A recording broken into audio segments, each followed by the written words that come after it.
এখানে আপনারা সবাই জানেন যে এখানে সিভিল এভিয়েশনের আসলে ফ্লাইং জোন হিসেবে এখানে বিল্ডিংয়ের হাইট রেস্ট্রিকশনের একটা বিষয় রয়েছে, যে কারণে এখান থেকে আসলে কোনো ভবনকেই রাজুক অনুমোদন দেয় না। তো সেই প্রেক্ষিতে আমরা এখানে এখন পর্যন্ত 2টি ভবনে অভিযান পরিচালনা করেছি। আমরা যেটা দেখতে পেয়েছি কারোরই রাজুক কর্তৃক অনুমোদন নেই।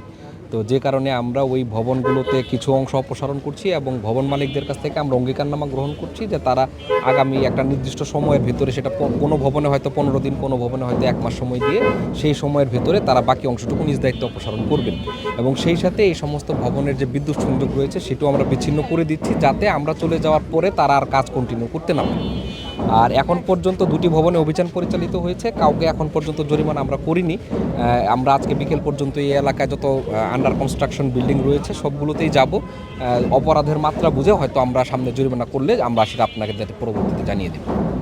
ভবনটি আসলে অবৈধ, কারণ এই ভবনটির রাজুক থেকে কোনো অনুমোদন নেওয়া হয়নি এবং এই জায়গায় আসলে হাইট রেস্ট্রিকশনের কারণে কোনো ভবনের অনুমোদন দেওয়ার সুযোগটিও আসলে নেই।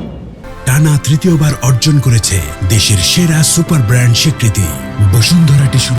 ভবনগুলো ইতিমধ্যে হয়ে গেছে, সেগুলো নিয়ে একটি জরিপ হয়েছে এবং সেটি নিয়ে মন্ত্রণালয় পর্যায়ে বৈঠকের চলছে এবং আমরা আশা করি যে এই ভবনগুলো সম্পর্কে কী ব্যবস্থা নেওয়া হবে তার শীঘ্রই একটা নীতিমালা হবে এবং সেই নীতিমালার আলোকে তখন এই ভবনগুলোর বিরুদ্ধে ব্যবস্থা গ্রহণ করা হবে। আচ্ছা, এখানে ভাই আমার ঠিক বাধা না, বিষয়টি হচ্ছে উনি এখানকার ওয়েলফেয়ার সোসাইটির সভাপতি হিসেবে কেন ভবনগুলো ভাঙা হচ্ছে বা এই ধরনের একটা বিষয় ওনার জানার বিষয় ছিল। সেই বিষয়গুলো আমরা তাকে ভালোভাবে আইনি কাঠামো থেকে যেটা আমাদের করণীয়, কেন আমরা করছি, এই বিষয়গুলো তাকে বুঝিয়ে বলার পরে তিনি আসলে, আমি মনে করি তিনি বুঝতে পেরেছেন এবং তিনি আমাদেরকে সহযোগিতা করবেন বলে আশ্বাস দিয়েছেন।